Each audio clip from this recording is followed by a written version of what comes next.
back to my channel. Today's special. So today's special is yet another combo. It's a breakfast combo. Palappam or appam with some green peas curry, the dried green peas curry, which is easily available. The fresh ones you get maybe in the winter and like in only few places. So I thought of preparing that with me. Yeah, come, let's get into the video. So 2 cups of pachadi. Some people use idli rice for palappam or appam, but I use separate arreys. I use a pachadi or raw rice for appam, and idli rice for idlis and dosas. So in this measuring cup, I've taken about 2 cups of raw rice. So in the same cup I'll take about 1 cup of grated coconut, or like however you want, and then about half a cup of cooked rice, white rice, or my mother-in-law uses the matta rice, so you can use whatever rice you want, but it must be cooked about half a cup.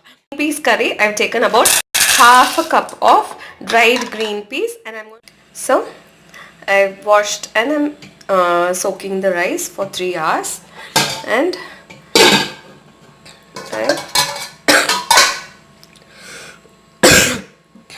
I washed the green peas as well, and I'm going to soak this for 2 hours. Hey, also now for the green peas curry. So this has been soaking for about 2 hours now. So what I'm going to do is I'm going to add this to a pressure cooker, and I'm going to cook this for about 3 whistles. First we'll cook for 3 whistles. Open the lid and see if it's like cooked. Okay, leave it. Otherwise you can cook for a little more time, so that it's like it gets done. So I've taken about half a cup of dried green peas, and I soaked it for about 2 hours now. Now I'm going to add in about 1 cup. So if you want nice gravy, then you can add more water. Otherwise you can add less water, however you like it. So I'm adding about 1.5 cup of water to this, and I'm going to pressure cook this for about 3 whistles. So I'm closing the lid, and I'll cook this for 3 whistles. So as the green peas is cooking, I've heated up a pan, and also chopped about 2 big onions. One excuse me. I sliced 2 big onion, 1 green chilli, and few curry leaves. So I'm going to add some oil to this pan.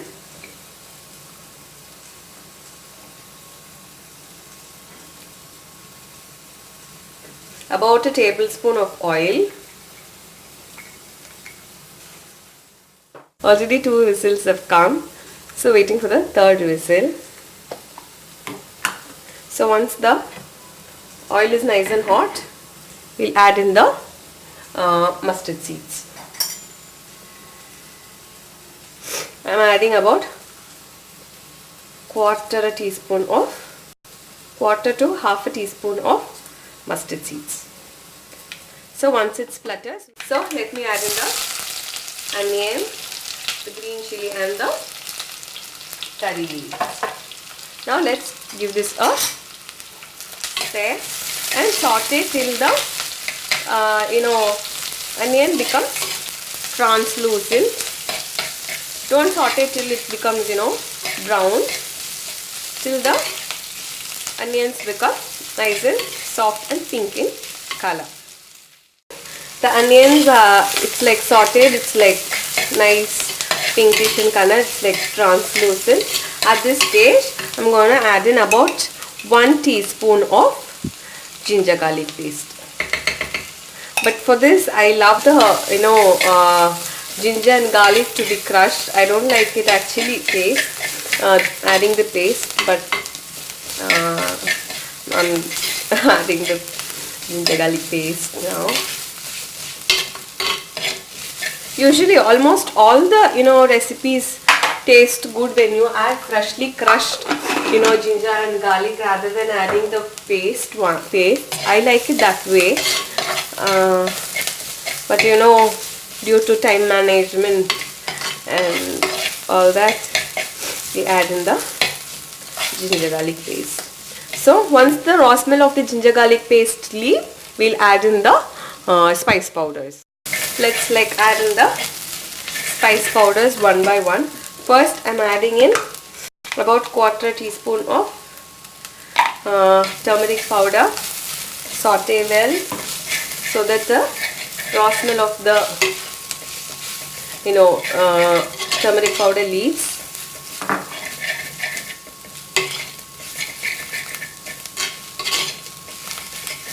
After which we'll add in coriander powder. This curry needs a little more of coriander powder, which gives nice taste to the curry. So I'm adding in about 1.5 teaspoon of coriander powder. Again, leave this to saute this well so that the raw smell of the coriander powder leaves. So do check in my description box for the ingredients list. Now I'm adding in about 1/2 teaspoon to 3 teaspoon of chili powder, or else just mix it well and then check on the spice and then add. Now I've added only 1/2 teaspoon. If you want, you can add in a little more.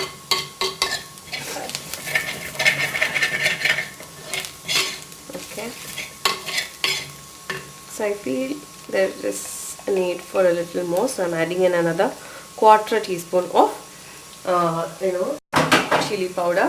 Saute it well and then add in about 1/4 teaspoon of garam masala.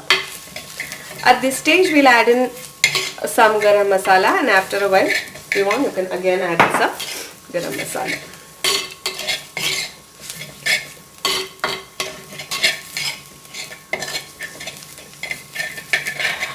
So the raw smell hasn't left, so saute for another 1 or 2 minutes, and then we'll add in the tomatoes.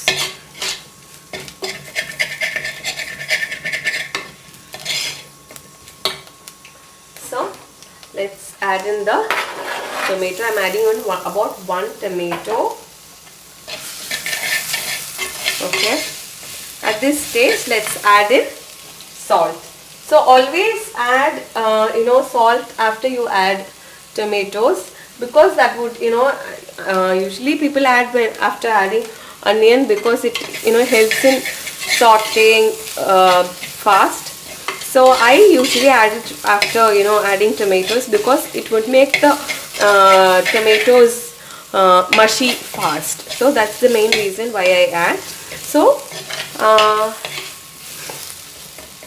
now let's leave this masala to cook for about 5 minutes, so that the tomatoes becomes mushy and soft. So if you want, after the raw smell leaves, add in a little water and then cook it so that the tomatoes become nice and mushy. So I'm going to let it cook for another 2 to 3 minutes. I'll check on that and then add little water and cook. This is how the masala is, and the green peas is like this after pressure cooking it for 3 whistles. So the tomatoes are not fully mushy, but at the same time you can't say they are not undone also. So let this cook for another 2 minutes also. Actually it has been cooking for 3 minutes. Now let's leave it for another 2 minutes by adding a little of water.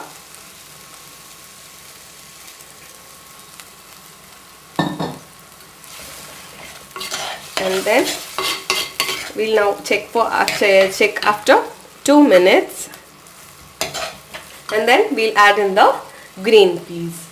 So now side by side what I'm going to do is I'm going to grind the batter for appam. So actually this is for the breakfast. I am preparing the curry the previous evening. Actually I used to prepare it in the morning, early in the morning actually, before.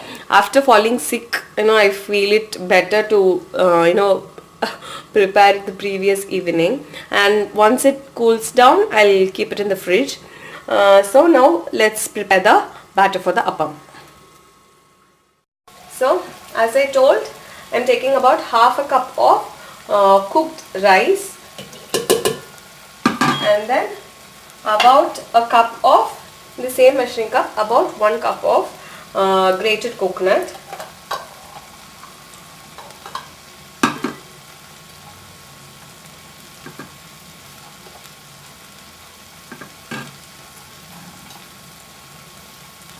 So the more you add the coconut, the more the tastier it is. So I'm adding in about 1 cup of coconut.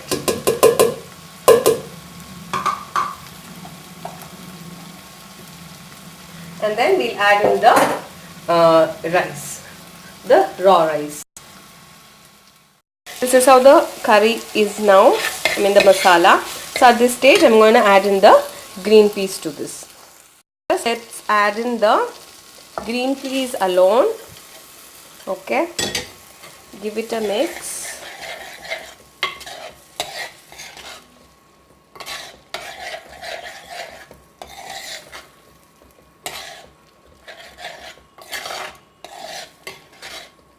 Mix it well. Increase the flame to medium to high. Okay. So once the masala and the green peas mixes well, we'll add in the stock. So I've taken the stock and there is some peas left in that. So now leave it for another 2 minutes and then we'll add in the stock. So now I'm adding in the water along with the balance, green peas. Mix this well. Add some salt and bring it to a boil. So let's close the lid and bring this to a boil, and then add water if it is required. So now here I've taken about half of the rice here in this pan, in this jar, along with some rice, cooked rice, and some coconut, grated coconut. So I'm going to add in about half a cup of water and then grind it to a paste. So I'll tell you how much of water is required after grinding this to a paste. These bubbles which you find on top, so this is the right consistency to switch off the grinding, and it must be soft like this. It must be a smooth paste and there must not be any grains. So this is nothing but the coconut, so it must be nice and soft. It must be a smooth paste. So for this I took about 1 cup of water. So I'm going to grind the second batch and I'll tell you how much water was needed. Now the second batch is also ready. So I took about 1/4 glass of cup of water for the second batch. So this is how the batter is. I'm going to add in about 1 teaspoon of salt to this. Take about 1/8 teaspoon of yeast in a cup. Add about 1 tablespoon of lukewarm water and 2 tablespoons of sugar, and keep it for some times and then add it to this. But actually the time is only 6 o'clock now, so I'm not going to make it keep it for fermenting now. So after when I keep it for fermenting, I'll show you what to do. So let's now add in about 1 teaspoon of salt. I'm sorry. And keep it aside for sometimes. Now meanwhile the curry has been boiling for a while now. See, but add water because the green peas curry always thickens after a while. So I'm going to add in some water. Okay, add in some extra water. Add in some salt as well, and then bring it to a boil. If you want, you can add in some pepper powder and some garam masala, otherwise it's okay. So we've already added garam masala. If you want, you can add, otherwise it's like okay. But I will add pepper powder, the one which I've grounded with fennel seeds, even that it's fine, which I used for beef curry. I use that masala, the fennel seed and peppercorn which is ground together, for beef, for chicken, as well as for curries like this. For egg roast sometimes I add, so it tastes good. It gives an a different flavor to the curry. So let's again leave this for boiling for about 5 minutes, and then check on, add some pepper powder and garam masala. So I'm going to close this and cook for another 5 minutes. This is how the curry is now. I'm not adding garam masala, as I told you in the beginning itself. I already added garam masala. So I'm going to add in about 1/4 teaspoon of pepper powder alone, because I feel it a little spices needed for the curry. So I've added about 1/4 teaspoon of pepper powder. I'm going to give this a mix, and then I'm going to switch this off. So our green peas curry is ready, and the batter is ready, but I have not kept it for fermenting. So this is how our green peas curry looks. It goes very well with appam, chapathi, puris, rotis, pulao, fried rice, not fried rice in the sense, yeah, pulao or ghee rice during Lents. So if you like this video, like, share and subscribe to my channel. Thank you for watching. Bye bye. So I'm taking about 1/8 teaspoon of yeast.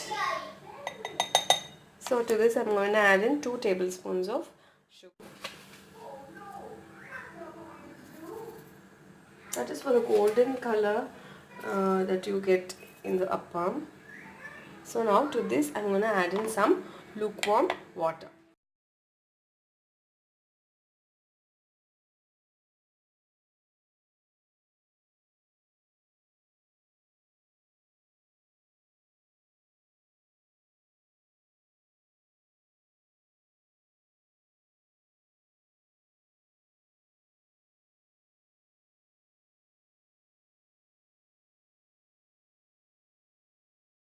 This is how the yeast and the sugar looks now.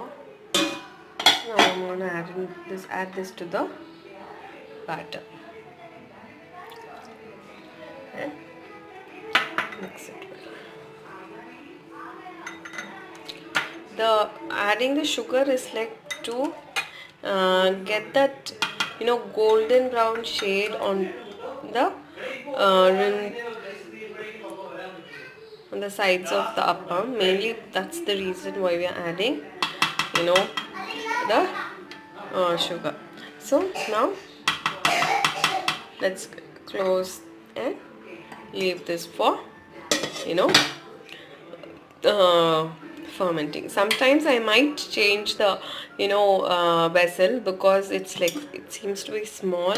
If at all it ferments and if it overflows, then it's like difficult. So I might change the vessel. But anyway, so appam batter is ready. So we'll see tomorrow morning how it is.